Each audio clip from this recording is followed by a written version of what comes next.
अस्सलाम वालेकुम क्लास। अच्छा जी, हम लोगों का आज क्विज था ये इलेक्ट्रॉनिक स्ट्रक्चर का। इसकी हम अभी डिस्कशन स्टार्ट करते हैं।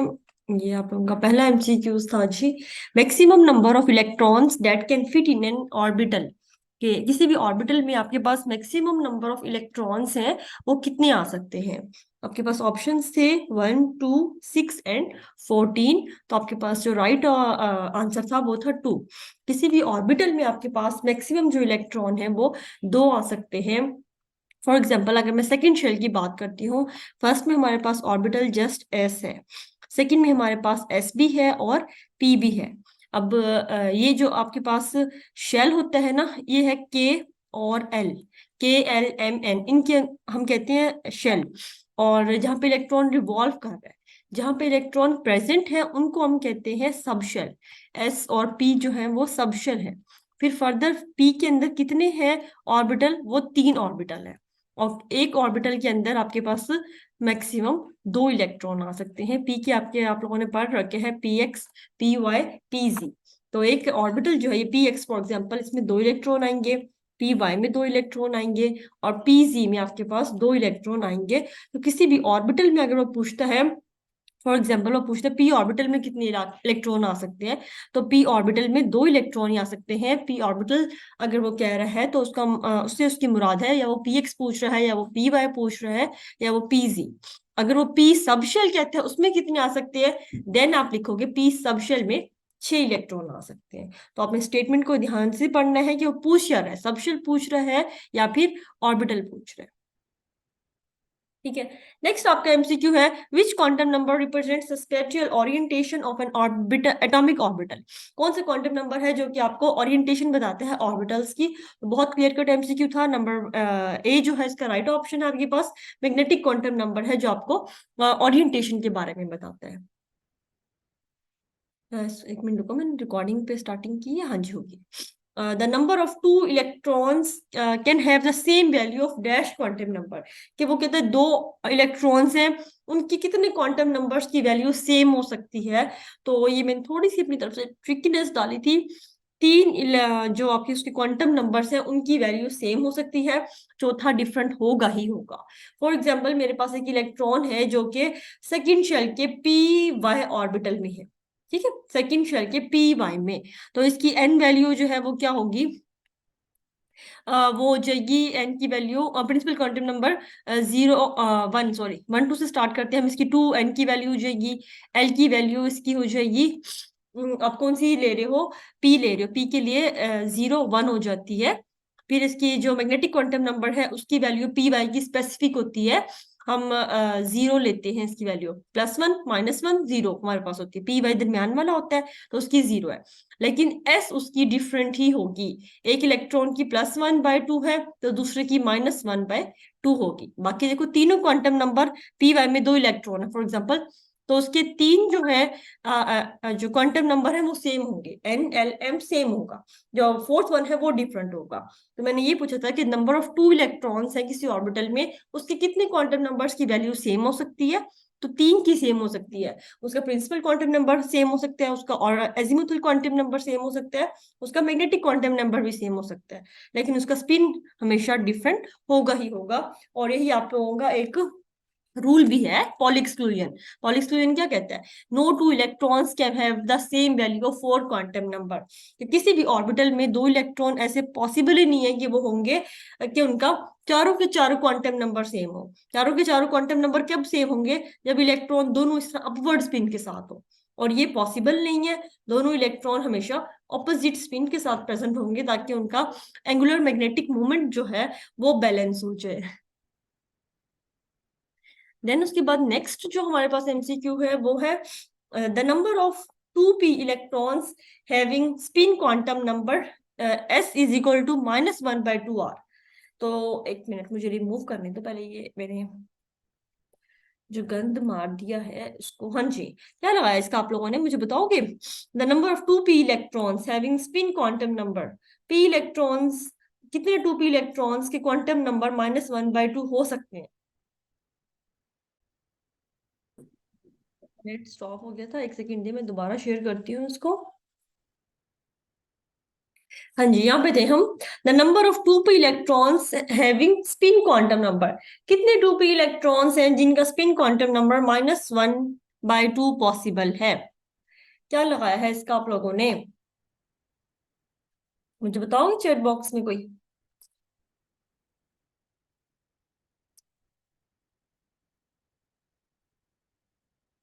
आज बच्चों ने कम टेस्ट दिया है। Free, exactly. रुकैया ने बिल्कुल ठीक लगाया है। रुकैया, और इसकी जगह मैं थोड़ी सी एक्सप्लेनेशन करूँ। देखो, 2p ही पूछा हुआ। 2p का मतलब क्या है? 2px, 2py, 2pz, तीन है। तो जो डाउनवर्ड स्पिन वाले होते हैं उसको हम -1/2 कहते हैं।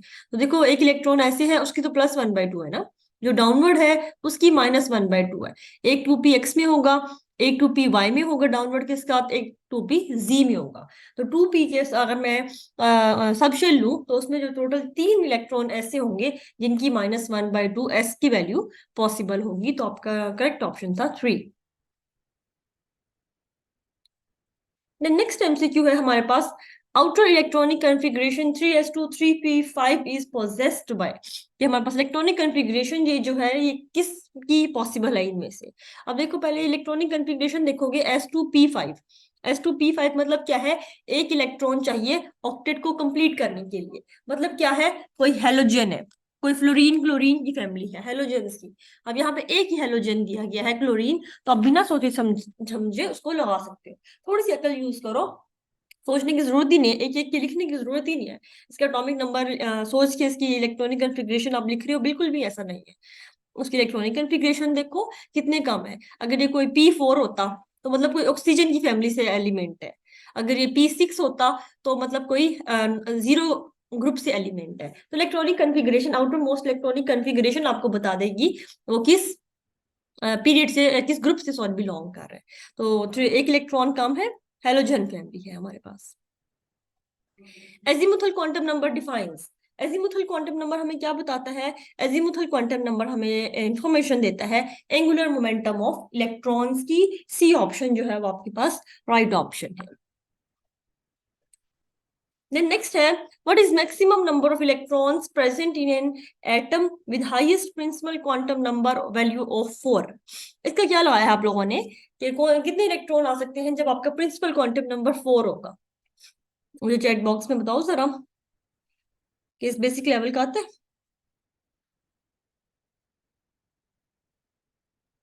एग्जैक्टली रुकैया, 32। फोर्थ का मतलब क्या है हमारे पास? फोर्थ का मतलब ये है कि फोर्थ शेल है। पहला 1 2 3 4। तो इसमें आप क्या कर सकते हो? फॉर्मूला हमारे पास होता है number of electron in a shell का, 2n²। ये हम फॉर्मूला लगाएंगे 2n²। एन की वैल्यू दी हुई है, उसने प्रिंसिपल क्वांटम नंबर है एन। 4 का स्क्वायर, 4 का स्क्वायर क्या होगा? 16। 16 टू द 32। ठीक है, 16 दूनी 32। तो आप ये फॉर्मूला भी अप्लाई कर सकते हो, डायरेक्टली आप देख भी सकते हो। फोर्थ शेल में पहले में हमारे पास कितने आते हैं? 2 आते हैं, फिर 8 आते हैं, फिर 18 इलेक्ट्रॉन्स होते हैं, फिर 32 होते हैं। डायरेक्टली भी कर सकते हो। फिर ये भी ना याद रहे तो आप देख सकते हो, यहाँ पे एस है, यहाँ पे एस और पी होता है।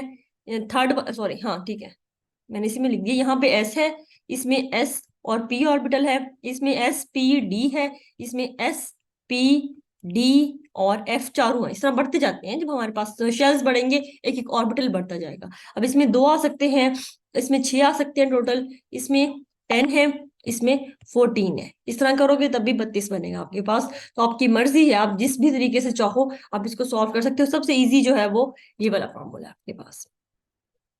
बिल्कुल महनूर 32 इसका आंसर है। देन नेक्स्ट एमसीक्यू हमारे पास है, shape of orbital can be defined by which quantum number? कौन से क्वांटम नंबर है जो आपको शेप्स के बारे में बताता है? इसका क्या लगाया है जी, मुझे बताओ जरा।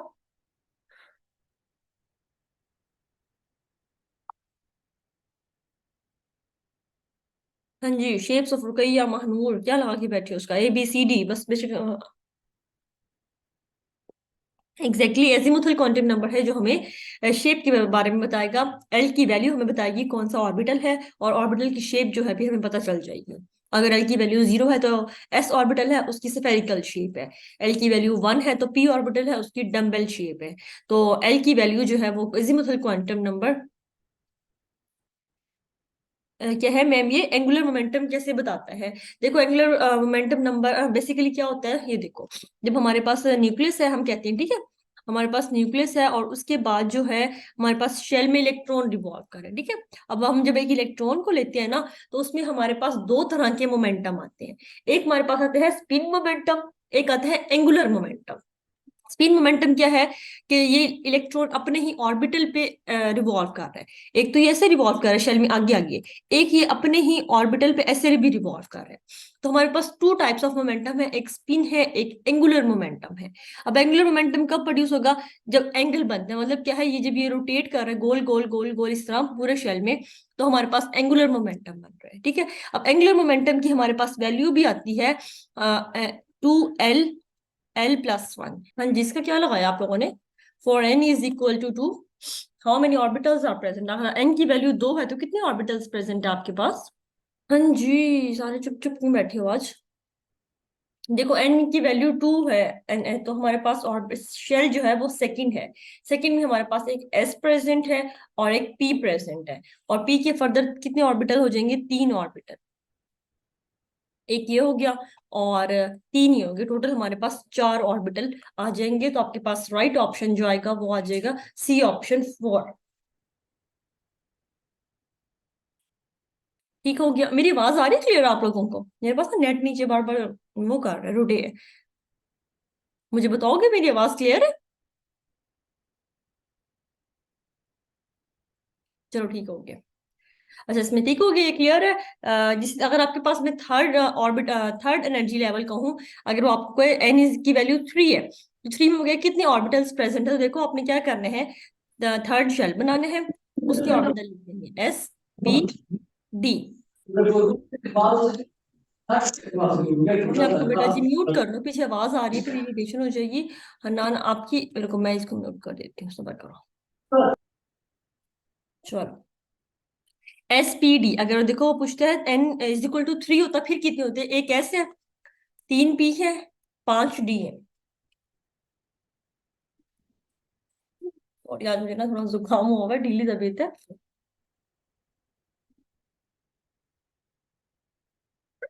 अल्हम्दुलिल्लाह। देखो हाँ, थर्ड शेल थर्ड है, लेकिन ऑर्बिटल्स पूछ रही हूँ मैं इसमें। देखो 5 6 7 8 9, अगर वो थर्ड शेल की पूछे तो थर्ड में आपके पास ऑर्बिटल्स हो जाएंगे 9। अगर वो सब शेल पूछे तो 3 सब शेल आ जाएंगे, S P और D। तो स्टेटमेंट्स पढ़नी है ध्यान से, वो पूछ क्या रहा है, वो ऑर्बिटल्स पूछ रहे हैं या वो सब शेल पूछ रहे हैं। मोस्टली वो ऑर्बिटल पूछता है, बिकॉज हमारे पास जो एटॉमिक स्ट्रक्चर है ना, वहां पे वो ज्यादातर डील जो होता है ना, वो उसके साथ करता है ऑर्बिटल के साथ।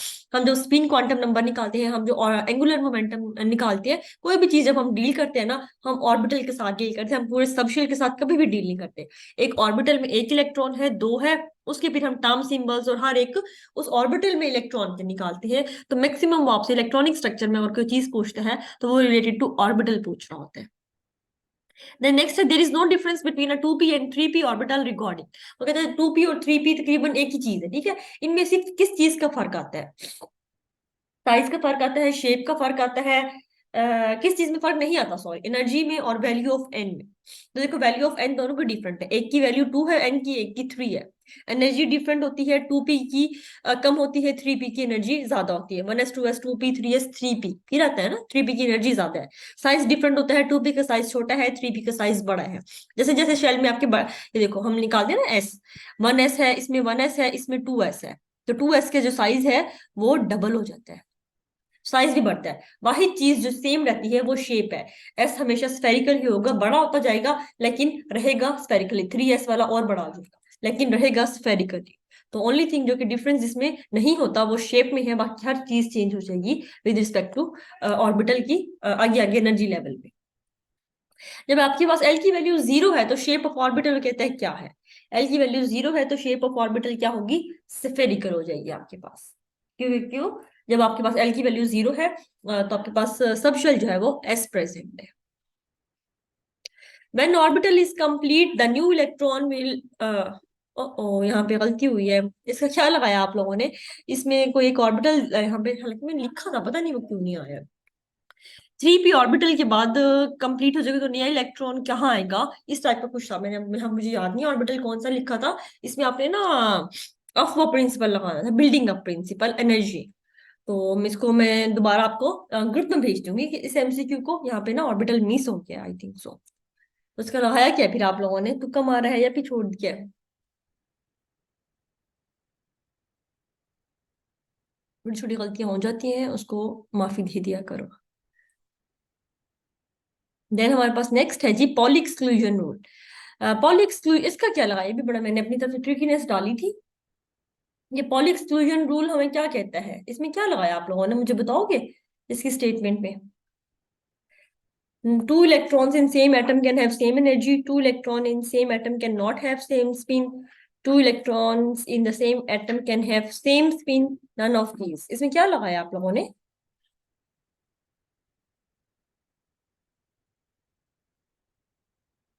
हाँ जी, रुकैया महानूर।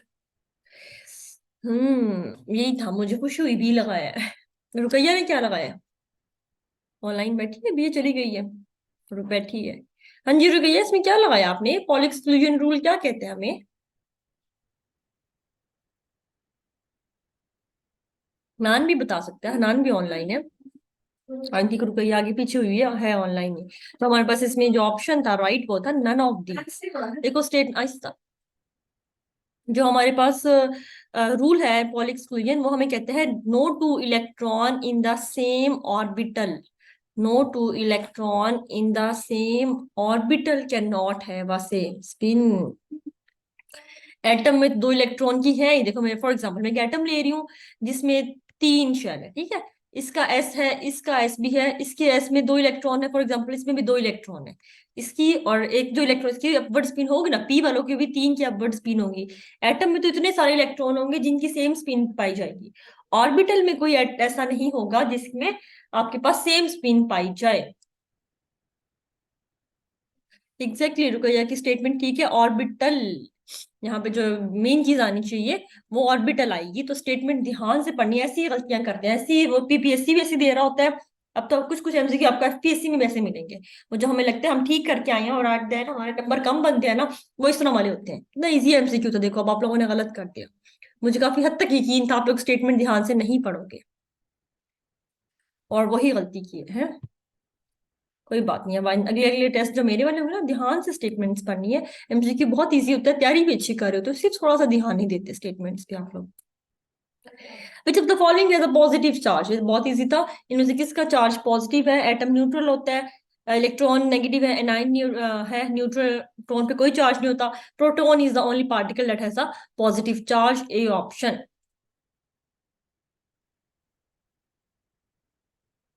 ये बहुत इजी है बिल्कुल। Charge to mass ratio was discovered by, अब ये आपने बहुत अच्छे से याद करने हैं, ये एक क्लास में आया होता है MCQ. Charge to mass ratio discover की थी जे जे थॉमसन ने। एग्जैक्टली बी, इलेक्ट्रॉन भी इसी ने डिस्कवर किया था। और चार्ज टू मास रेशियो भी इलेक्ट्रॉन की जे जे थॉमसन ने ही डिस्कवर की थी। Charge on the electron discover किया था मिलिकन्स ने, बी बिल्कुल। तो charge on the electron is discovered by Millikan's, oil droplet method भी है। तो इलेक्ट्रॉन को डिस्कवर किया जे जे थॉमसन ने, चार्ज टू मास भी जे जे ने निकाली, लेकिन जस्ट चार्ज जो था इलेक्ट्रॉन पे नेगेटिव चार्ज है, ये डिस्कवर किया था मिलिकन्स ने। उसके बाद nucleus was discovered bye, nucleus को डिस्कवर किसने किया था? हाँ जी, हनान। अब ये बताओ न्यूक्लियस को किसने डिस्कवर किया था?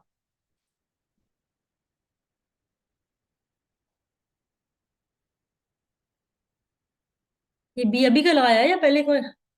Exactly, nucleus was discovered bye Rutherford. तो इसमें आपका ऑप्शन बनते हैं नन ऑफ दीज, मैंने ऑप्शन नहीं दिया हुआ।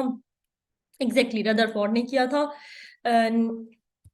Relation of wavelength with energy was given bye, इसका क्या लिखा है कि वेवलेंथ के साथ एनर्जी का रिलेशन किस साइंटिस्ट ने दिया था हमें?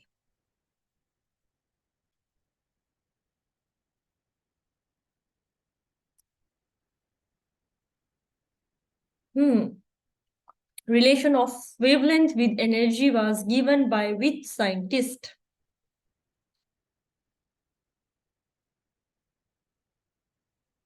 जल्दी से बताते जाओ ताकि हमारी जल्दी से डिस्कशन हो जाए। Exactly Abdul Hanan Planck's, Planck's की क्वांटम थ्योरी थी।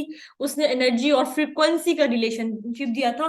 फिर फ्रीक्वेंसी और वेवलेंथ हमें पता था, तो उस इक्वेशन में फर्दर हमने मॉडिफिकेशन कर दी थी।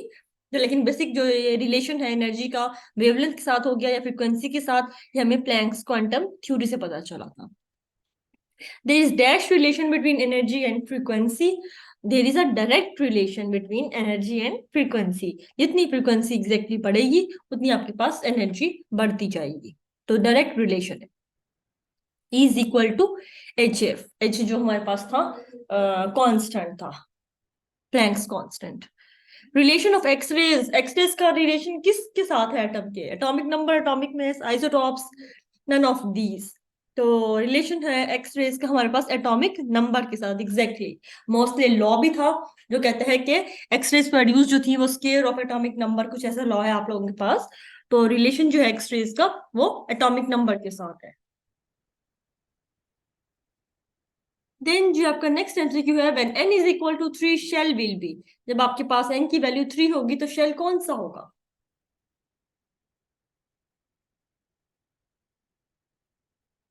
तो आपके पास शेल बिल्कुल m हो जाएगा। एग्जैक्टली n की वैल्यू हमारे पास, एक एमसीक्यू हमारे पास एक ये आता है, एक और आता होता है, बड़ा कॉमन एमसीक्यू है। The value of n is 0, positive, negative या नन ऑफ दीज। तो आपके पास n की वैल्यू जो है प्रिंसिपल क्वांटम नंबर की, वो हमेशा पॉजिटिव नॉन जीरो इंटीजर होता है, 1 से स्टार्ट होती है। दूसरा भी कर सकते हो और दूसरा वहीं से भी निकालना, 1 2 3 के एल एम आ जाएगा आपके पास। तो ये दोनों चीजें आप लोगों ने देखनी है कि नॉन जीरो पॉजिटिव वैल्यू होते हैं हमेशा आपके पास। When Rutherford discovered nucleus, he used which radiations? Discovery nucleus यहाँ पे भी आ गया कि nucleus was discovered bye Rutherford. तो उसने जब जब डिस्कवर किया था तो उसने कौन सी रेडिएशंस यूज की थी अपने एक्सपेरिमेंट के दौरान? बड़ी इंपॉर्टेंट चीज है। एग्जैक्टली उसने अल्फा पार्टिकल्स यूज किए थे। उसने जो फॉइल यूज की थी उसका अक्सर वो थिकनेस भी पूछता है, तो बड़ी इंपॉर्टेंट चीज है। लास्ट टाइम मेरे ख्याल से मैंने आप लोगों को टेस्ट में दी भी थी कि थिकनेस जो उसने फॉइल यूज किया था उसकी कितनी थी। तो उसकी थिकनेस थी 0.0004 सेंटीमीटर। ये इंपॉर्टेंट है हालांकि बहुत एग्जैक्टली मैंने लास्ट टाइम इसको बताया भी था कि 4 जीरो फिर 4 है। तो इंपॉर्टेंट चीज अक्सर आ जाता होता है आपके पास, thickness of the Rutherford's experimental foil. Element having 3 isotopes, कौन से एलिमेंट जो आपको दिए हुए हैं इनमें से कौन कौन से एलिमेंट ऐसे हैं जिसके 3 आइसोटॉप्स हैं? सिर्फ हाइड्रोजन के, सिर्फ कार्बन के, दोनों के, क्लोरीन के भी? क्या है इसमें?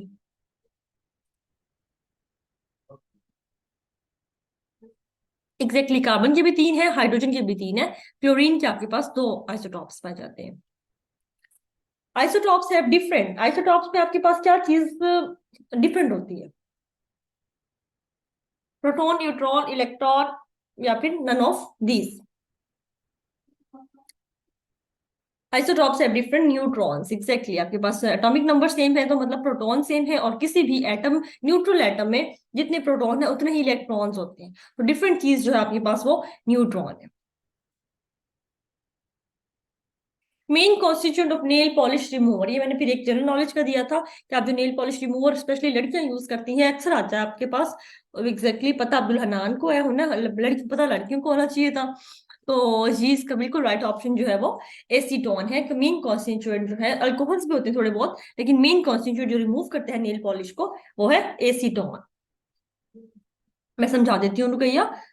6th एमसीक्यू हमारे पास है कौन सा, मैं देखती हूँ। एक, तीन, चार, पाँच, छः, ये है ना हमारे पास 6 वाला। What is the maximum number of electron present in an atom with the highest principal quantum number 4? ये वाले की बात कर रहे हो रुकैया?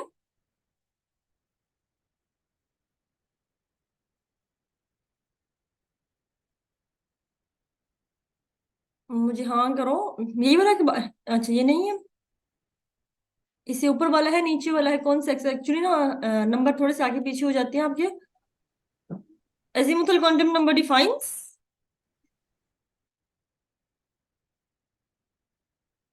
इसको मैं लेक्चर के एंड में बता दूं आपको। ये लंबा है, इसको इक्वेशंस के थ्रू ही समझाती हूँ फिर मैं आपको। मुझे एक लेक्चर के एंड में आपने कहना है, एमसीक्यूज नंबर 6 में आपको डिफाइन कर देती हूँ, कोई मसला नहीं। क्योंकि मेरे पास मीटिंग का टाइम खत्म होने वाला है, मैं इंग्लिश करवा दूं नेक्स्ट के, फिर मैं एट द एंड आपको करवा देती हूँ।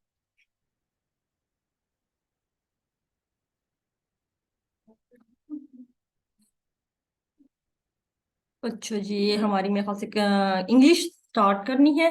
10 MCQ है ये, मैं 7 मिनट में आपको करवाती हूँ। पिक द राइट वन, जल्दी से इसका मुझे बताते जाओ कि आपके पास वर्ब का था, 8 रूल थे जस्ट, और 2-3 वर्ब्स की टाइप्स में से एमसीक्यूज बनते थे। तो इसमें से पहले एमसीक्यू में आपने राइट स्टेटमेंट जो है वो कौन सी लगाई है? ABCD।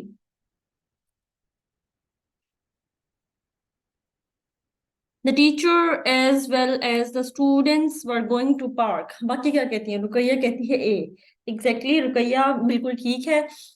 The teacher as well as the students, इसमें मैंने आप लोगों को वीडियो में भी बताया था कि जो एज वेल एज और कुछ हमारे पास टर्म्स थे, अलोंग विद, और बाकी दो मुझे याद नहीं है इस time.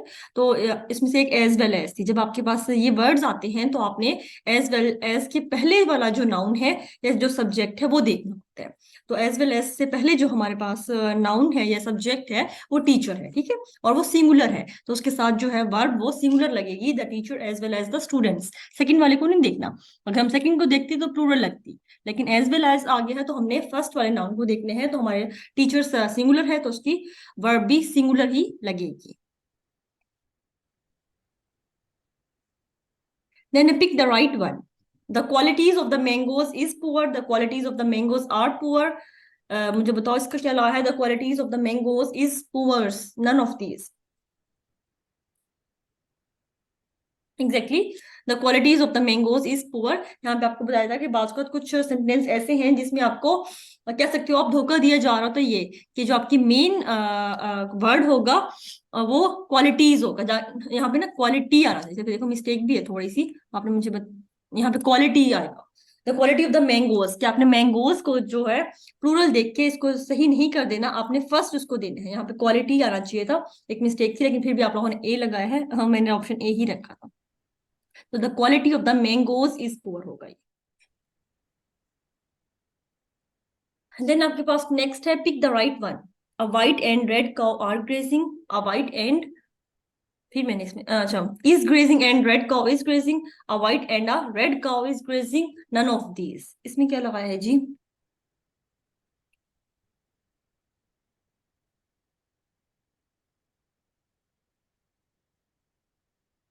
B option exactly, a white and red cow is grazing. कि आपके पास अगर दो आर्टिकल्स हों तो इसका मतलब है एक वाइट और एक रेड, दो काउ है, उसके साथ प्लूरल लगता। लेकिन अ वाइट एंड रेड काउ, इसका मतलब क्या हो जाएगा कि एक ही काउ है, वो इस टाइप की है जिसपे व्हाइट और रेड दोनों कलर्स हैं, तो उसके साथ एक ही है, तो आप सिंगुलर वर्ब का यूज करोगे। तो आपके पास बी ऑप्शन राइट ऑप्शन बनता है, a white and red cow. Sentence ये भी ठीक है, a white and a red cow, फिर यहाँ पे आर लगता, आर ग्रेसिंग।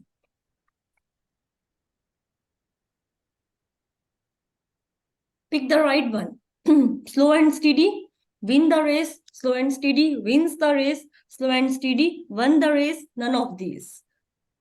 हाँ जी, जल्दी से बताते जाओ, ABCD क्या लगा है इसका? B, slow and steady wins the race, exactly.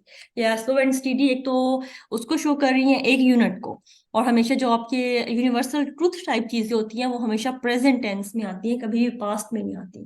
तो एक तो ये सिंगुलर यूनिट है, इसके साथ सिंगुलर वर्ब लगेगी। सेकेंडली ये एक यूनिवर्सल ट्रूथ है, तो आपके पास हमेशा क्या यूज होगा? प्रेजेंट टेंस यूज, कभी आप इसको पास्ट में नहीं लेके जा सकते। अली वेप्ट, हेयर वेप्ट क्या है आपके पास? ट्रांजिटिव वर्ब है, इंट्रांजिटिव वर्ब है, हेल्पिंग वर्ब है, या फिर मॉडल वर्ब है? Ali wept intransitive verb, exactly. Intransitive verb कौन सी थी? जहां आपके पास ऑब्जेक्ट नहीं आता, जस्ट सब्जेक्ट है। जो वर्ब का ताल्लुक है जस्ट सब्जेक्ट से होता है, ऑब्जेक्ट से नहीं होता, ऐसी वर्ब को हम कहते हैं इंट्रांजिटिव। अब यहाँ पे हमारे पास कोई वर्ब ऑब्जेक्ट नहीं है, सॉरी, तो हमारी वर्ब को क्या कहलाएगी? Intransitive verb. Pick the right one. Would that I were the president of the world. Would that I was the president. Would I were the president of the world. None of these. इसमें क्या लगा है? ये भी important है, आप लोगों का अक्सर आया होता है। हाँ जी महानूर, इसमें क्या लगाया है?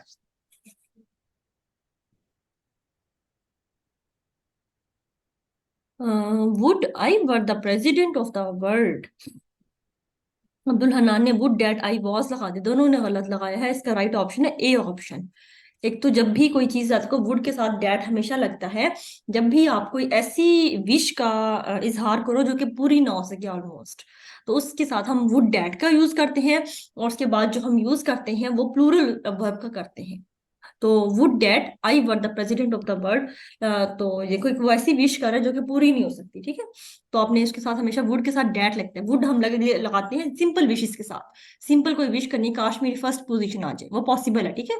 तो उसके साथ आप वुड लगा सकते हो। लेकिन कोई ऐसी विश जो कि अनहोनी वाली विश जो आपको लग रही हो, वो अगर आपको करोगे तो उसके साथ आपके साथ डैट लगाना पड़ेगा, उस टाइप की इमेजिनेशन के साथ जो कि इम्पॉसिबल है। तो would that I were the president of the world. Then next आपके पास है सिनोनिम्स। तो सिनोनिम आपने क्या लगाया है? Synonym of assonance. एजोनेंस हम कहते हैं किस चीज को? हाँ, बहुत इजी थी ये, मैंने आप लोगों को दिया था उसी में से था। मैं जल्दी से कहती हूँ। सिनोनिम ऑफ एजोनेंस हम कहते हैं सिमिलैरिटी को। किसी भी चीज में रेजोनेंस को कहते हैं, हम आहंगी को कहते हैं, हार्मनी को, सिमिलैरिटी को, एक जैसी चीजों को। तो ए ऑप्शन है आपके पास यहाँ पे, सिनोनिम ऑफ एजोनेंस इज सिमिलैरिटी। Synonym of एस्केंस। एस्केंस का सिनोनिम क्या है भैया आपके पास? इसको हम कहते हैं सस्पिशियस चीज को हम कहते हैं एस्केंस, जिसको आपको डाउट हो, आप क्लियर ना हो, अनक्लियर, कोई वेग चीज, कोई सस्पिशियस चीज, कोई डाउटफुल चीज। तो बी ऑप्शन आपका राइट ऑप्शन बनता है यहाँ पे।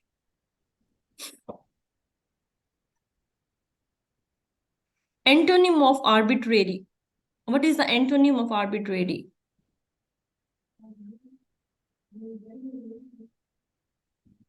जल्दी से बताओ, हमारे पास लेस देन 1 मिनट रह रहे। अब पहले तो आर्बिट्रेरी का मीनिंग पता हो, फिर ही हम बता सकते हैं कि इसका एंटोनिम क्या है। तो जब आपको आर्बिट्रेरी का मीनिंग पता होगा तो तभी एंटोनिम लिखोगे। आर्बिट्रेरी हम कहते हैं किसी ऐसी चीज को जो बेढंगी हो, जो इरेगुलर हो, ठीक है, मतलब रैंडम चीज को हम कहते हैं। इनकंसिस्टेंट को कहते हैं। अब हमने उल्टा लिखना आर्बिट्रेरी का, तो उसका सिनोनिम क्या बन जाएगा? कंसिस्टेंट। कोई चीज बहुत ज्यादा रेगुलर होगी, कंसिस्टेंट होगी। हाँ, जिसका क्या लगाया आप लोगों ने? For n is equal to 2, how many orbitals are present? अगर एन की वैल्यू 2 है तो कितने ऑर्बिटल्स प्रेजेंट है आपके पास?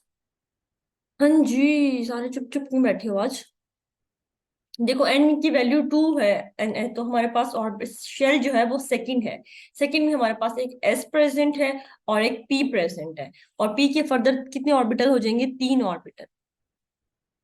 एक ये हो गया और 3 ये हो गए, टोटल हमारे पास 4 ऑर्बिटल आ जाएंगे। तो आपके पास राइट ऑप्शन जो आएगा वो आ जाएगा सी ऑप्शन 4। ठीक हो गया। मेरी आवाज आ रही है क्लियर आप लोगों को? मेरे पास ना नेट नीचे बार बार वो कर रहा है, रुटे है। मुझे बताओगे मेरी आवाज क्लियर है? चलो ठीक हो गया। अच्छा, इसमें ठीक हो गया, ये क्लियर है। जिस अगर आपके पास में third orbit, third energy level का हूँ, अगर वो आपको एन की वैल्यू 3 है, तो 3 में हो गया कितने ऑर्बिटल्स प्रेजेंट है? तो देखो आपने क्या करने हैं, थर्ड शेल बनाने हैं, उसके ऑर्बिटल लिखने हैं एस पी डी। मैं आपको बेटा जी म्यूट कर लो, पीछे आवाज आ रही है, फिर इरिटेशन हो जाएगी। हनान आपकी, रुको मैं इसको म्यूट कर देती हूँ, सबर करो। चलो, एस पी डी अगर देखो वो पूछता है एन इज इक्वल टू 3 होता फिर कितने होते हैं? एक एस है, 3 पी है, 5 डी है। और यार मुझे ना थोड़ा जुकाम हुआ है, ढीली तबीयत है।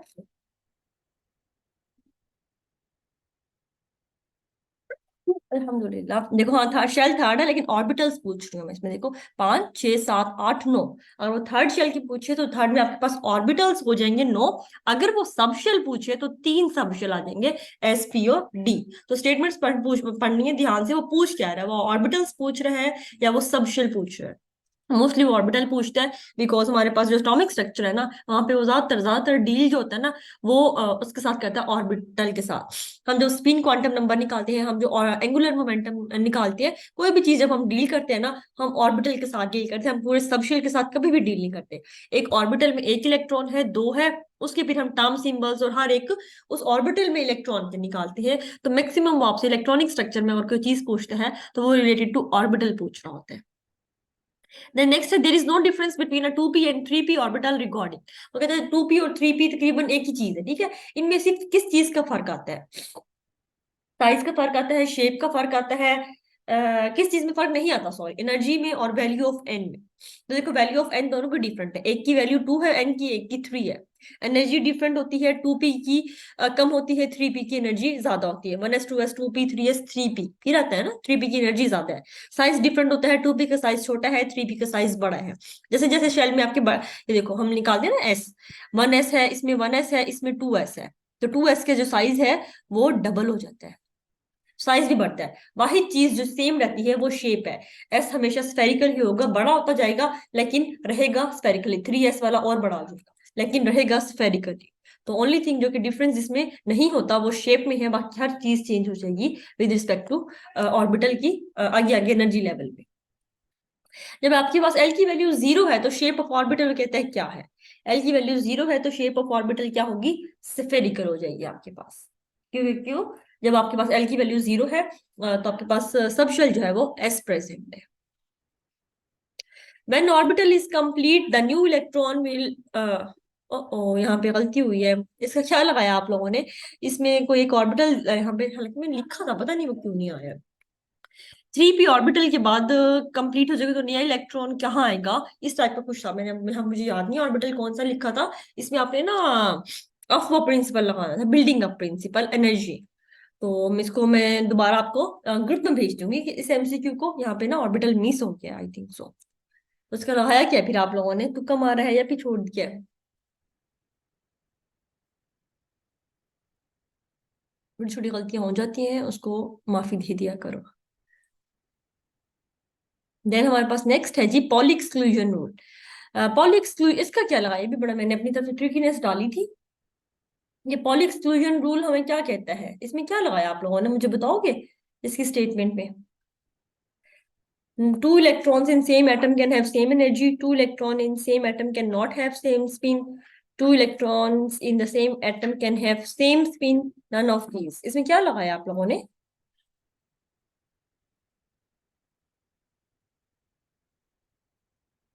हाँ जी, रुकैया महानूर। यही था, मुझे खुशी हुई, बी लगाया है। रुकैया ने क्या लगाया? ऑनलाइन बैठी है, बी चली गई है, बैठी है। हाँ जी रुकैया, इसमें क्या लगाया आपने? पॉली एक्सक्लूजन रूल क्या कहते हैं हमें? हनान भी बता सकता है, हनान भी ऑनलाइन है। आंटी को रुपये आगे पीछे हुई है ऑनलाइन ही। तो हमारे पास इसमें जो ऑप्शन था राइट वो था नन ऑफ दी। देखो स्टेट जो हमारे पास रूल है पॉली एक्सक्लूजन, वो हमें कहते हैं no two electron in the same orbital, no two electron in the same orbital can not have a same spin. Atom में दो इलेक्ट्रॉन की है, ये देखो मैं फॉर एग्जांपल मैं एक एटम ले रही हूँ जिसमें 3 शेल है, ठीक है। इसका एस है, इसका एस भी है, इसके एस में दो इलेक्ट्रॉन है, फॉर एग्जांपल इसमें भी दो इलेक्ट्रॉन है। इसकी और एक जो इलेक्ट्रॉन, इसकी अपवर्ड स्पिन होगी ना, पी वालों की भी 3 की अपवर्ड स्पिन होगी। एटम में तो इतने सारे इलेक्ट्रॉन होंगे जिनकी सेम स्पिन पाई जाएगी। ऑर्बिटल में कोई ऐसा नहीं होगा जिसमें आपके पास सेम स्पिन पाई जाए। एग्जैक्टली रुकैया की स्टेटमेंट ठीक है, ऑर्बिटल। यहाँ पे जो मेन चीज आनी चाहिए वो ऑर्बिटल आएगी। तो स्टेटमेंट ध्यान से पढ़नी है, ऐसी गलतियां करते हैं, ऐसी वो पीपीएससी भी ऐसी दे रहा होता है। अब तो कुछ कुछ एमसीक्यू आपको एफपीएससी में वैसे मिलेंगे, वो जो हमें लगता है हम ठीक करके आए हैं और एट द एंड हमारे नंबर कम बनते हैं ना, वो इस तरह वाले होते हैं ना। इजी एमसीक्यू तो देखो अब आप लोगों ने गलत कर दिया। मुझे काफी हद तक यकीन था आप लोग स्टेटमेंट ध्यान से नहीं पढ़ोगे और वही गलती की है। कोई बात नहीं है, अगले अगले टेस्ट जो मेरे वाले होंगे ना, ध्यान से स्टेटमेंट्स पढ़नी है। एमसीक्यू बहुत इजी होता है, तैयारी भी अच्छी कर रहे हो तो सिर्फ थोड़ा सा ध्यान नहीं देते स्टेटमेंट्स पे आप लोग। Which of the following has a positive charge, बहुत इजी था। इनमें से किसका चार्ज पॉजिटिव है? एटम न्यूट्रल होता है, इलेक्ट्रॉन नेगेटिव है, एनाइन है, न्यूट्रॉन पे कोई चार्ज नहीं होता। Proton is the only particle that has a positive charge, A option.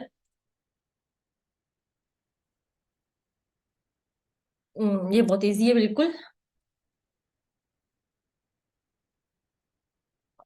Charge to mass ratio was discovered by, अब ये आपने बहुत अच्छे से याद करने हैं, ये एक क्लास में आया होता है एमसीक्यू।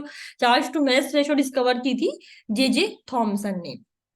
एग्जैक्टली बी, इलेक्ट्रॉन भी इसी ने डिस्कवर किया था, और चार्ज टू मास रेशियो भी इलेक्ट्रॉन की जे जे थॉमसन ने ही डिस्कवर की थी। Charge on the electron discover किया था मिलिकन्स ने, बी बिल्कुल। तो charge on the electron is discovered by Millikan's, oil droplet method भी है। तो इलेक्ट्रॉन को डिस्कवर किया जे जे थॉमसन ने, चार्ज टू मास भी जे जे ने निकाली, लेकिन जस्ट चार्ज जो था इलेक्ट्रॉन पे नेगेटिव चार्ज है, ये डिस्कवर किया था मिलिकन्स ने। उसके बाद nucleus was discovered bye, nucleus को डिस्कवर किसने किया था? हाँ जी, हनान, अब ये बताओ न्यूक्लियस को किसने डिस्कवर किया था?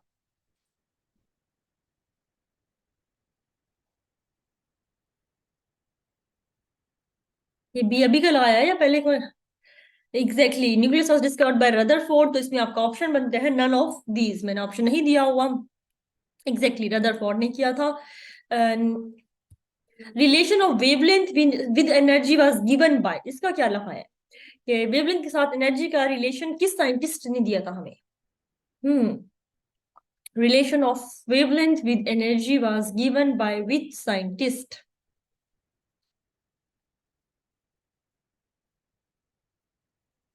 जल्दी से बताते जाओ ताकि हमारी जल्दी से डिस्कशन हो जाए। Exactly, Abdul Hanan Planck's, Planck's की क्वांटम थ्योरी थी, उसने एनर्जी और फ्रीक्वेंसी का रिलेशनशिप दिया था। फिर फ्रीक्वेंसी और वेवलेंथ हमें पता था, तो उस इक्वेशन में फर्दर हमने मॉडिफिकेशन कर दी थी। तो लेकिन बेसिक जो ये रिलेशन है एनर्जी का वेवलेंथ के साथ हो गया या फ्रीक्वेंसी के साथ, ये हमें प्लैंक्स क्वांटम थ्योरी से पता चला था। There is dash relation between energy and frequency. There is a direct relation between energy and frequency. जितनी frequency exactly बढ़ेगी उतनी आपके पास energy बढ़ती जाएगी, तो direct relation है।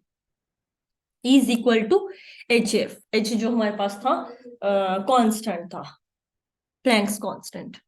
रिलेशन ऑफ एक्सरेज, एक्सरेज का रिलेशन किसके साथ है एटम के? Atomic number, atomic mass, isotopes, none of these.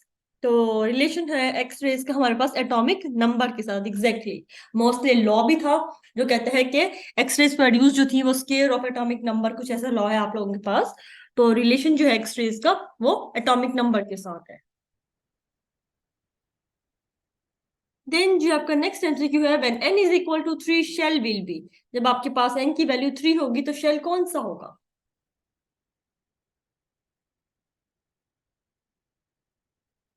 तो आपके पास शेल बिल्कुल m हो जाएगा। एग्जैक्टली, n की वैल्यू हमारे पास, एक एमसीक्यू हमारे पास एक ये आता है, एक और आता होता है, बड़ा कॉमन एमसीक्यू है। The value of n is 0, positive, negative, या नन ऑफ दीज। तो आपके पास n की वैल्यू जो है प्रिंसिपल क्वांटम नंबर की, वो हमेशा पॉजिटिव नॉन जीरो इंटीजर होता है, 1 से स्टार्ट होती है। दूसरा भी कर सकते हो, और दूसरा वहीं से भी निकालना, 1 2 3 के एल एम आ जाएगा आपके पास। तो ये दोनों चीजें आप लोगों ने देखनी है कि नॉन जीरो पॉजिटिव वैल्यू होते हैं हमेशा आपके पास। When Rutherford discovered nucleus, he used which radiations? Discovery in nucleus यहाँ पे भी आ गया है कि nucleus was discovered bye Rutherford, तो उसने जब जब डिस्कवर किया था तो उसने कौन सी रेडिएशंस यूज की थी अपने एक्सपेरिमेंट के दौरान? बड़ी इंपॉर्टेंट चीज है। एग्जैक्टली, उसने अल्फा पार्टिकल्स यूज किए थे। उसने जो फॉइल यूज की थी उसका अक्सर वो थिकनेस भी पूछता है, वो बड़ी इंपॉर्टेंट चीज है। लास्ट टाइम मेरे ख्याल से मैंने आप लोगों को टेस्ट में दी भी थी कि थिकनेस जो उसने फॉइल यूज किया था उसकी कितनी थी। तो उसकी थिकनेस थी 0.0004 सेंटीमीटर। ये इंपॉर्टेंट है, हालांकि बहुत एग्जैक्टली मैंने लास्ट टाइम इसको बताया भी था कि 4 0 फिर 4 है। तो इंपॉर्टेंट चीज अक्सर आ जाता होता है आपके पास, thickness of the Rutherford's experimental foil. Element having 3 isotopes, कौन से एलिमेंट जो आपको दिए हुए हैं इनमें से कौन कौन से एलिमेंट ऐसे हैं जिसके 3 आइसोटॉप्स हैं? सिर्फ हाइड्रोजन के, सिर्फ कार्बन के, दोनों के, क्लोरीन के भी? क्या है इसमें?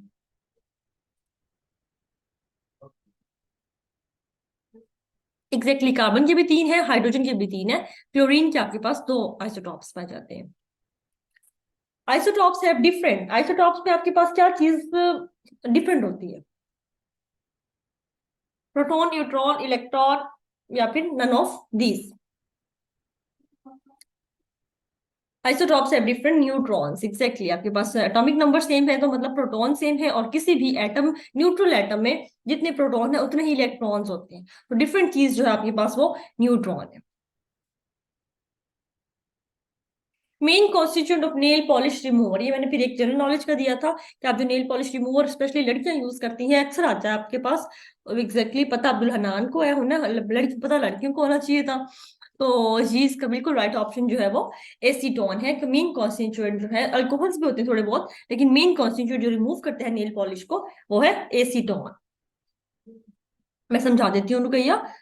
6 MCQ हमारे पास है, कौन सा मैं देखती हूँ, एक, तीन, चार, पाँच, छः, ये है ना हमारे पास 6 वाला। What is the maximum number of electron present in an atom with the highest principal quantum number four, ये वाले की बात कर रहे हो Ruqaiya?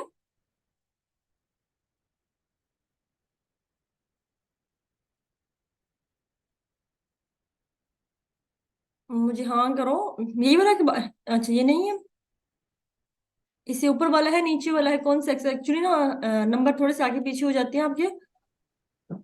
Azimuthal quantum number defines,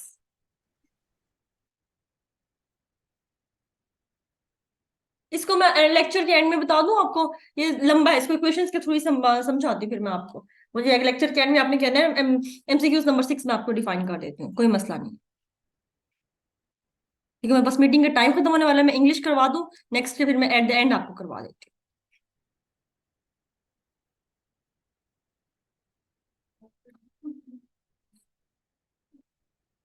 अच्छा जी, ये हमारी मेरे ख्याल से इंग्लिश स्टार्ट करनी है, 10 MCQ है ये, मैं 7 मिनट में आपको करवाती हूँ। पिक द राइट वन, जल्दी से इसका मुझे बताते जाओ कि आपके पास वर्ब का था, 8 रूल थे जस्ट, और 2-3 वर्ब्स की टाइप्स में से MCQs बनते थे। तो इसमें से पहले MCQ में आपने राइट स्टेटमेंट जो है वो कौन सी लगाई है? ABCD।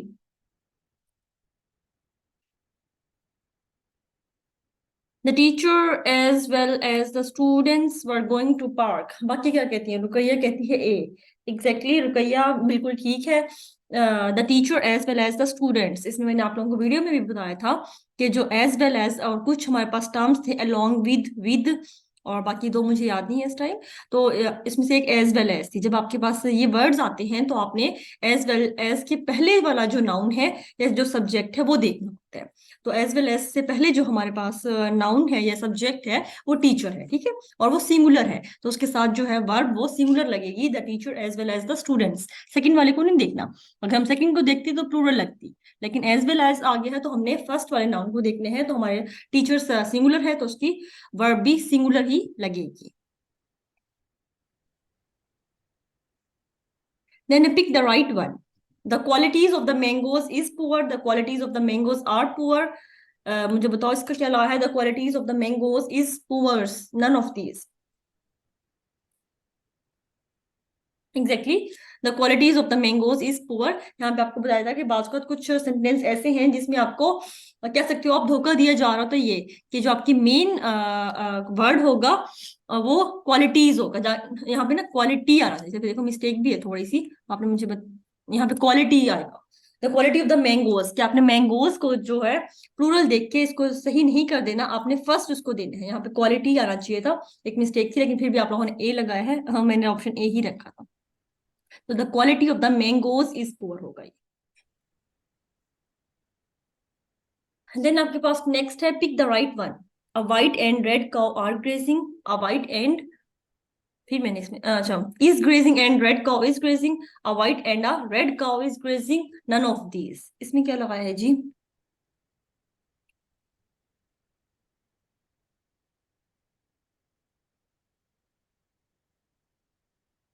B option exactly, a white and red cow is grazing. कि आपके पास अगर दो आर्टिकल्स हों तो इसका मतलब है एक वाइट और एक रेड, दो काउ है, उसके साथ प्लूरल लगता। लेकिन अ वाइट एंड रेड काउ, इसका मतलब क्या हो जाएगा कि एक ही काउ है, वो इस टाइप की है जिसपे व्हाइट और रेड दोनों कलर्स हैं, तो उसके साथ एक ही है तो आप सिंगुलर वर्ब का यूज करोगे। तो आपके पास बी ऑप्शन राइट ऑप्शन बनता है, a white and red cow. Sentence ये भी ठीक है, a white and a red cow, फिर यहाँ पे आर लगता, आर ग्रेसिंग।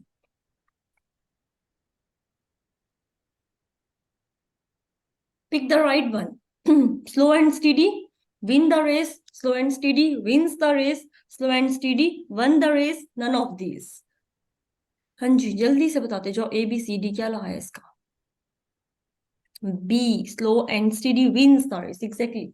या स्लो एंड स्टीडी एक तो उसको शो कर रही है एक यूनिट को, और हमेशा जो आपके यूनिवर्सल ट्रूथ टाइप चीजें होती हैं वो हमेशा प्रेजेंट टेंस में आती है, कभी भी पास्ट में नहीं आती।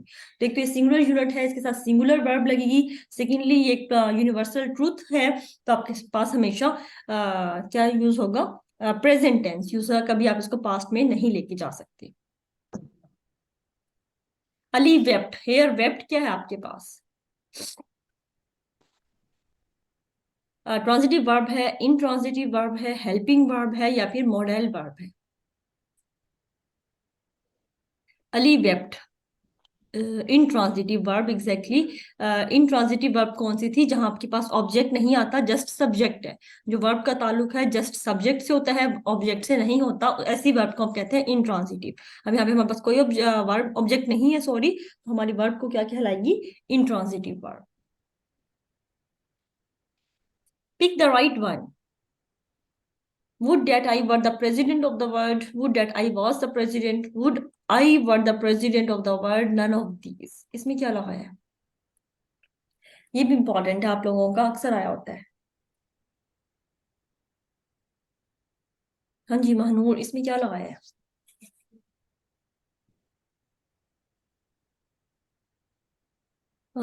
Would I were the president of the world. Abdul Hanan ने वुड डैट आई वॉज लगा दिया, दोनों ने गलत लगाया है, इसका राइट ऑप्शन है ए ऑप्शन। एक तो जब भी कोई चीज आपको वुड के साथ डैट हमेशा लगता है, जब भी आप कोई ऐसी विश का इजहार करो जो कि पूरी ना हो सके ऑलमोस्ट, तो उसके साथ हम वुड डैट का यूज करते हैं, और उसके बाद जो हम यूज करते हैं वो प्लूरल वर्ब का करते हैं। तो would that I were the president of the world, तो ये कोई वैसी विश कर है जो कि पूरी नहीं हो सकती, ठीक है। तो आपने इसके साथ हमेशा वुड के साथ डैट लगता है, वुड हम लगाते हैं सिंपल विशेस के साथ। सिंपल कोई विश करनी, काश मेरी फर्स्ट पोजीशन आ जाए, वो पॉसिबल है, ठीक है, तो उसके साथ आप वुड लगा सकते हो। लेकिन कोई ऐसी विश जो कि अनहोनी वाली विश जो आपको लग रही हो, वो अगर आपको करोगे तो उसके साथ आपके साथ डैट लगाना पड़ेगा, उस टाइप की इमेजिनेशन के साथ जो कि इम्पॉसिबल है। तो would that I were the president of the world. Then next आपके पास है सिनोनिम्स। तो सिनोनिम आपने क्या लगाया है, सिनोनिम ऑफ एजोनेंस। एजोनेंस हम कहते हैं किस चीज को, हाँ, बहुत इजी थी ये, मैंने आप लोगों को दिया था उसी में से था, मैं जल्दी से कहती हूँ। सिनोनिम ऑफ एजोनेंस हम कहते हैं सिमिलैरिटी को। किसी भी चीज में रेजोनेंस को कहते हैं, हम आहंगी को कहते हैं, हार्मनी को, सिमिलैरिटी को, एक जैसी चीजों को। तो ए ऑप्शन है आपके पास यहाँ पे, सिनोनिम ऑफ एजोनेंस इज सिमिलैरिटी। Synonym of एस्केंस। एस्केंस का सिनोनिम क्या है भैया आपके पास, इसको हम कहते हैं सस्पिशियस चीज को हम कहते हैं एस्केंस, जिसको आपको डाउट हो, आप क्लियर ना हो, अनक्लियर, कोई वेग चीज, कोई सस्पिशियस चीज, कोई डाउटफुल चीज। तो बी ऑप्शन आपका राइट ऑप्शन बनता है यहाँ पे।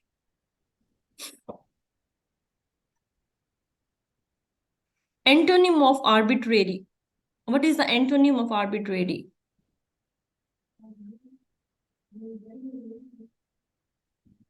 जल्दी से बताओ, हमारे पास लेस देन 1 मिनट रह रहे। अब पहले तो आर्बिट्रेरी का मीनिंग पता हो, फिर ही हम बता सकते हैं कि इसका एंटोनिम क्या है। तो जब आपको आर्बिट्रेरी का मीनिंग पता होगा तो तभी एंटोनिम लिखोगे। आर्बिट्रेरी हम कहते हैं किसी ऐसी चीज को जो बेढंगी हो, जो इरेगुलर हो, ठीक है, मतलब रैंडम चीज को हम कहते हैं। इनकंसिस्टेंट को कहते हैं। अब हमने उल्टा लिखना आर्बिट्रेरी का, तो उसका सिनोनिम क्या बन जाएगा, कंसिस्टेंट। कोई चीज बहुत ज्यादा रेगुलर होगी, कंसिस्टेंट होगी। ठीक हो गया, मैं लिंक दोबारा भेज रही हूँ। Exactly B, Abdul Hanan B बनता है। मैं आपको लिंक भेज रही हूँ, ये बिल्कुल ऑलमोस्ट खत्म है, देन मैं आपको एमसीक्यू करवाती हूँ। सेकंड मुझे देना, रिकॉर्डिंग पे मैंने लगा दिया है। ब्लूम्स टेक्सोनोमी जो है उसका एमसीक्यूज था। लेवल जो है यहाँ पे आसान है। कॉमुलेटिव जब टेस्ट होगा तो क्वेश्चंस का लेवल जो है वो डिफिकल्ट होगा, अभी बता रहा हूँ। हाई लेवल की जो होंगे, लंबी लंबी स्टेटमेंट्स होंगी जो कि एफपीएससी के अंदर मोस्टली आती हैं। तो यहाँ पे जो है छोटी छोटी स्टेटमेंट्स हैं, क्योंकि फर्स्ट टाइम आप, काफी सारे लोग ऐसे हैं जो फर्स्ट टाइम ब्लूम टेक्सोनॉमी को जो है वो गो थ्रू कर रहे हैं। तो क्वेश्चन नंबर 38 था आपके पास, which of the following is not an example of remembering. आपने जो है कोग्निटिव डोमेन के लेवल्स पढ़े होंगे, 6 लेवल जो है आपने पढ़े होंगे, तो उसके अंदर आपने एक लेवल रिमेम्बरिंग भी पढ़ा होगा। तो सवाल है, विच of the following is not an example of remembering. इनमें से जो है कौन सी चीज रिमेम्बरिंग की जो है वो एग्जांपल नहीं है? Recalling fact and figure, defining terms, identifying patterns, या एनालाइजिंग डाटा। क्या लगाया है आप लोगों ने? अपने बता दो क्या तुक्का लगाया है। तो डी जो है एक बच्ची ने लगाया, मींस उसके अकॉर्डिंग जो है लास्ट ऑप्शन जो है उसको ठीक होना चाहिए। अलीना कह रही है कि डी ठीक है, तो डी ही जो है आपके पास ठीक है। रिमेम्बरिंग जो है बच्चा सिंपल मेमोराइजेशन से याद कर लो। मिसाल के तौर पे जैसे आपसे पूछा जाता है अक्सर जो है, पाकिस्तान जो है कब आज़ाद हुआ, आप फौरन से कह देते हो कि 1947 में आज़ाद हुआ। ये रिमेम्बरिंग है, ये मेमोराइजेशन है आपकी। जंग आज़ादी कब लड़ी गई? 1857 में जंग आज़ादी लड़ी गई। आपसे कहा जाता है नाउन को डिफाइन करो, आप नाउन को डिफाइन कर देते हो। आपसे केमिस्ट्री की डेफिनेशन पूछी जाती है, आपने जो रट्टा लगाया होता है आप उसी को जो है बोल देते हो। ये किसकी एग्जाम्पल में आती है? ये सारी रिमेम्बरिंग की एग्जाम्पल में आती है। तो कोई भी फैक्ट एंड फिगर्स को आप रिकॉल कर रहे हो, जस्ट रिकॉल कर रहे हो, किसी भी टर्म को डिफाइन कर रहे हो, लाइक मैंने केमिस्ट्री की तारीफ पूछी, आइसोटोप की मैं डेफिनेशन पूछूंगा तो आप उसको जो है रिकॉल करोगे। आइडेंटिफाइंग पैटर्न्स जो है, तो यहाँ पे तीनों चीजें जो हैं ये तो आती हैं आपके पास रिमेम्बरिंग के अंदर। एनालाइजिंग डाटा जो है वो रिमेम्बरिंग के अंदर नहीं आता आपके पास। तो यहाँ पे जो राइट ऑप्शन है आपके पास वो एनालाइजिंग डाटा एनालिसिस के अंदर आएगा, एनालाइजिंग के अंदर आएगा। तो यहाँ पे जो है ए बी सी जो है वो ऑप्शन ठीक नहीं है। राइट ऑप्शन जो है यहाँ पे वो कौन सा है? डी जो है वो आपके पास करेक्ट है। नेक्स्ट क्वेश्चन की तरफ चलते हैं। क्वेश्चन नंबर 39 आपके पास था, which of the following assessment is most likely to measure remembering skill. कि कौन सी ऐसी असेसमेंट है जिससे आप मोस्ट कॉमनली रिमेम्बरिंग जो है किसी भी इंसान की रिमेम्बरिंग जो है उसको आप चेक करते हो, असेस करते हो? मल्टीपल चॉइस टेस्ट होता है, या ऐसे एग्जाम होता है, या प्रेफरेंस बेस्ड टास्क होता है, या ओपन एंडेड क्वेश्चंस होते हैं आपके पास? क्या लगाया आप लोगों ने? जल्दी से बताओ। आप लोग जो है पीपीएससी के टेस्ट भी शायद किसी ने दिए हों, या आपने एफपीएससी के भी टेस्ट दिए हों जनरल नॉलेज से रिलेटेड, जीके से रिलेटेड। तो वहां पे जो है किस तरह के क्वेश्चंस जो है मोस्टली आते हैं आपके पास बच्चा? किस क्वेश्चंस में, किस टाइप ऑफ क्वेश्चंस में जो है आपकी मेमोराइजेशन जो है वो बार बार चेक होती है? मल्टीपल चॉइस क्वेश्चंस टेस्ट के अंदर, एमसीक्यूज टेस्ट के अंदर जो है, जीके के अंदर जो है। अब डेली जो है मुल्क की, पूरी दुनिया के अंदर पता नहीं डेली जो है क्या क्या कारनामे हो रहे हैं, क्या क्या वारदातें हो रही हैं।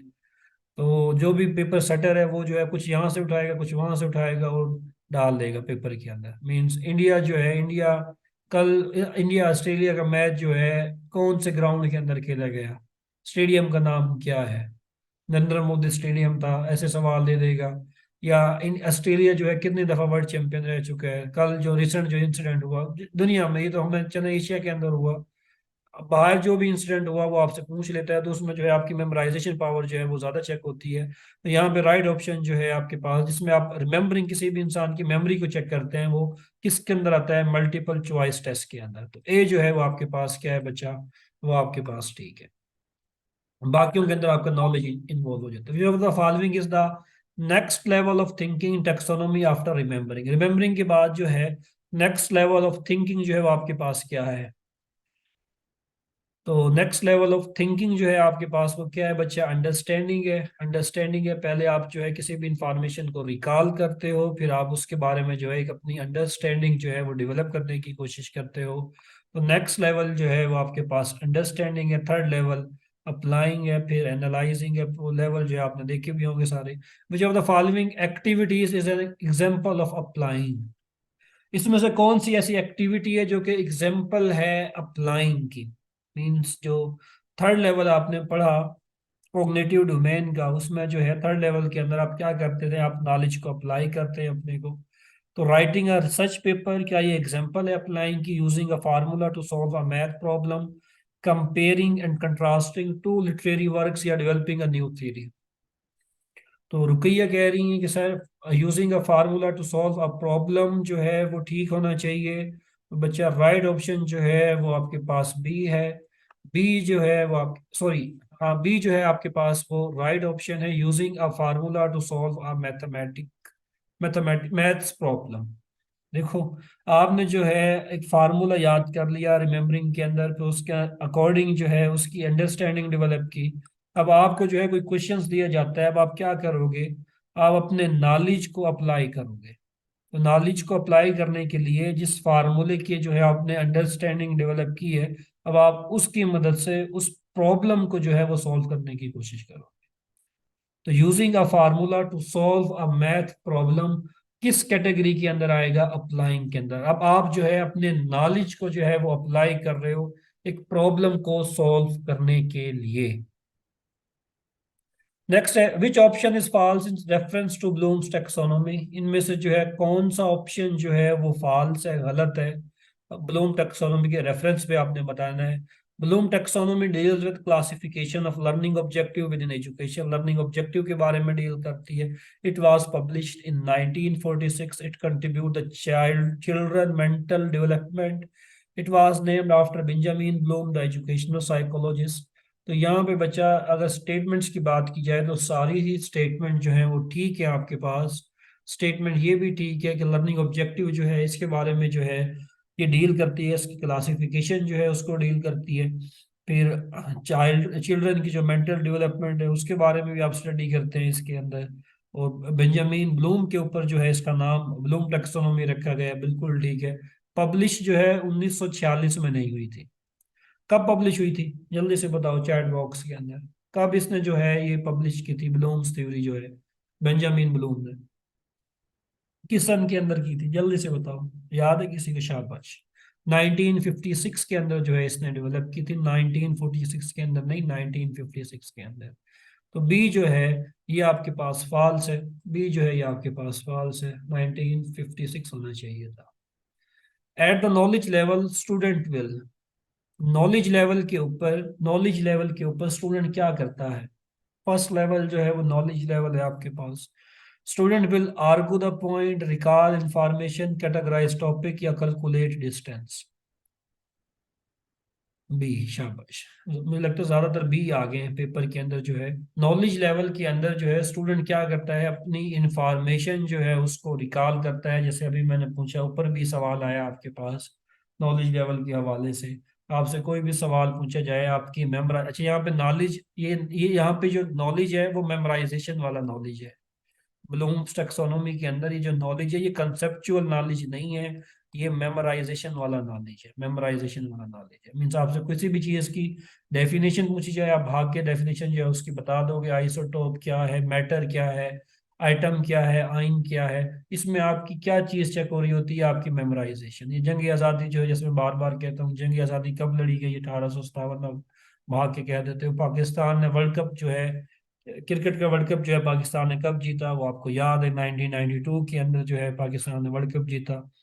तो मींस आप क्या करते हो नॉलेज लेवल के ऊपर, मेमोराइजेशन मींस अपनी कोई भी इंफॉर्मेशन को जो है वो रिकॉल करने की कोशिश करते हो। तो राइट ऑप्शन जो है वो आपके पास भी है। नेक्स्ट की तरफ चलते हैं। How many learning domain are there in Bloom taxonomy. तो कितनी लर्निंग डोमेन होती हैं, 3 होती हैं। मैंने वीडियो के अंदर भी बताया, कैब से आपने याद रखना है। Cognitive domain, affective domain, psychomotor domain. तो 3 डोमेन है आपके पास ब्लूम टैक्सोनॉमी की। राइट ऑप्शन जो है वो बी होगी आपके पास। The psychomotor domain of Bloom's taxonomy involve, देखो साइको कैब से याद रखना, कॉग्निटिव, इफेक्टिव, साइकोमीटर। कॉग्निटिव का ताल्लुक आपके ब्रेन से था, वीडियो के अंदर डिटेल से मैंने बताया। इफेक्टिव का जो ताल्लुक है वो आपके हार्ट से था। और साइकोमीटर डोमेन का ताल्लुक आपकी फिजिकल मूवमेंट जो है उससे था, फिजिकल मूवमेंट से था, फिजिकल मूवमेंट। तो राइट ऑप्शन जो है वो आपके पास क्या है, डी जो है वो आपके पास राइट ऑप्शन है, physical movement. Psychomotor domain deal करती है physical movements. According to Bloom taxonomy of educational objective, the lowest level of cognitive domain. फिर वही सवाल जो है आपके पास आ रहा है, लेवल जो है आपके पास, लोवेस्ट लेवल जो है वो क्या है? एनालिसिस है, कंप्रीहेंशन है, इवेलुएशन है, या नॉलेज है? जल्दी से बताओ। डी, शाबाश। लोवेस्ट लेवल नॉलेज है। अच्छा, हाईएस्ट लेवल पूछा जाए तो फिर क्या होगा? जल्दी से बताओ, हाईएस्ट लेवल आपके पास क्या होगा? अकॉर्डिंग टू न्यू वर्जन बताना है आपने। न्यू वर्जन के अकॉर्डिंग जो है हाईएस्ट लेवल जो है वो आपके पास क्या होगा? इवेल्युएशन होगा हाईएस्ट के नहीं नहीं, न्यू वर्जन के अकॉर्डिंग क्रिएटिंग जो है, शाबाश, लगता है वीडियो देखी है आप लोगों ने। तो क्रिएटिंग जो है न्यू वर्जन के अकॉर्डिंग, क्रिएटिंग जो है वो आपके पास क्या होगा? हाईएस्ट लेवल होगा। तो लोवेस्ट लेवल पूछा गया, नॉलेज जो है आपके पास वो क्या है? वो आपके पास लोवेस्ट लेवल है। The question, how would you prove that earth is round not round, is based on the objective. आप किस तरह जो है एक चीज को साबित करेंगे कि जमीन जो है आपके पास राउंड है या राउंड नहीं है? Is based on what objective? क्या कंप्रीहेंशन की बेस पे, इवेलुएशन की बेस पे, एप्लीकेशन की बेस पे, या सिंथेसिस की बेस पे? जल्दी से बताओ, किस बेस पे आप बताओगे कि जमीन जो है वो राउंड है या राउंड नहीं है? क्रिएटिंग की बेस पे आप जमीन को, बच्चा रुकिए बच्चे, क्रिएट करोगे जाके, क्रिएट करके आप देखो ये राउंड है कि नहीं राउंड।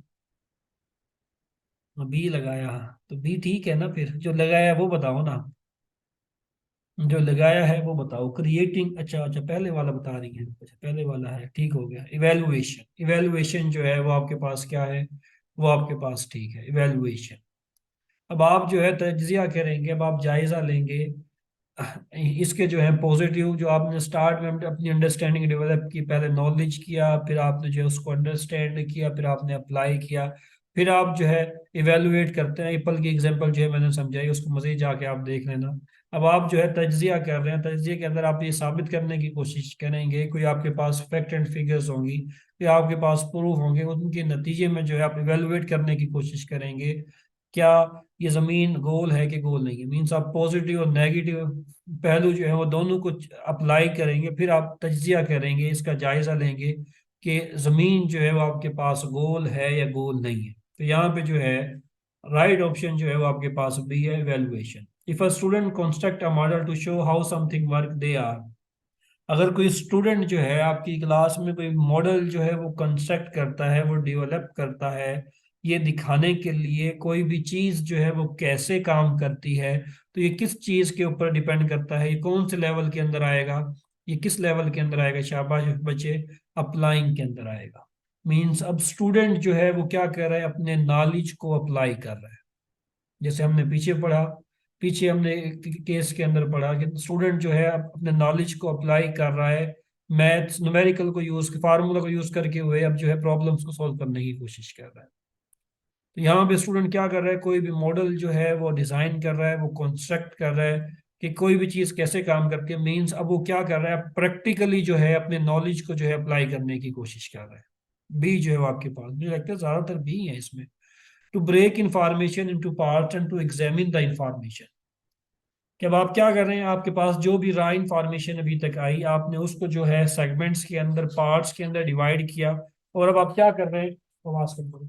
और अब आप क्या कर रहे हैं कि हर पार्ट को जो है वो आप क्या कर रहे हो? एग्जामिन करने की कोशिश कर रहे हो। क्या ये एनालिसिस के अंदर आएगा, एनालाइजिंग के अंदर आएगा, इवेलुएटिंग के अंदर आएगा, सिंथेसाइजिंग के अंदर आएगा, या ओरिजिनेटिंग के अंदर आएगा?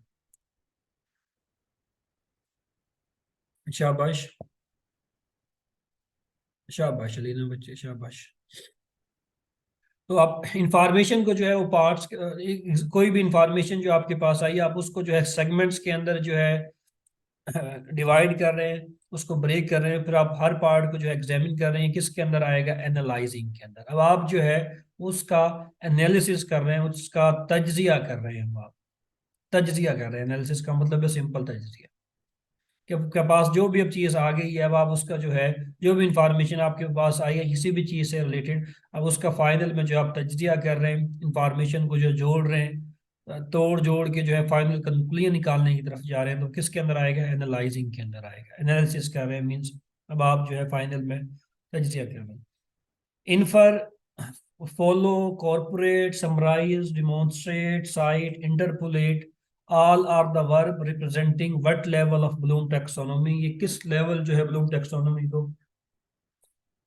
रिप्रेजेंट करते हैं। तो बच्चे ये सारे लेवल जो हैं, आपको जो बुक प्रोवाइड की कंप्रीहेंशन लेवल को जो है ये आपको रिप्रेजेंट करते हैं। तो राइट ऑप्शन जो है वो क्या आएगा आपके पास, डी आएगा। The three domains of Bloom taxonomy, basic सा क्वेश्चन था, कैप से याद रखें, cognitive affective psychometer, cognitive affective psychometer. तो राइट यहाँ पे पेडागोगी नहीं हो सकता, कोग्निटिव इफेक्टिव पेडागोगी आया हुआ है, पेडागोगी नहीं। तो ए जो है वो आपके पास ठीक है, कोग्निटिव इफेक्टिव साइकोमीटर डोमेन जो है वो आपके पास जो तीन डोमेन है ब्लूम टैक्सोनॉमी की। This level refers to making judgements about information validity of ideas. अब आप क्या कर रहे हैं, अब आप अपनी जजमेंट्स जो हैं, अपना फैसला जो है वो बना रहे हैं about information validity of ideas और quality of work based on the set of criteria. किस लेवल के ऊपर जो है वो अपनी फाइनल जजमेंट्स बना रहे हैं, नॉलेज, इवेलुएशन, कंप्रीहेंशन या अप्लाइंग। शाबाश, शाबाश। मुझे लगता है एक ही बच्चा पढ़ के आया, बाकी ने जो है वीडियो भी नहीं देखी जाके। ये सारी वीडियो वाली बातें जो है बच्चा वही रिपीट हो रही हैं आपके पास, बार बार जो है वही बातें, ये रुके बच्चे ऐसे ही है।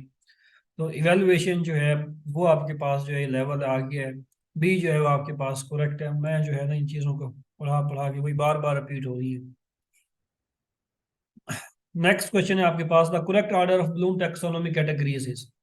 कौन सा ठीक है इसमें, करेक्ट ऑर्डर जो है लोवेस्ट से हायर लेवल की तरफ, जल्दी से बताओ कौन सा ऑर्डर जो है वो आपके पास ठीक है। ए बी सी डी, जल्दी से बताओ।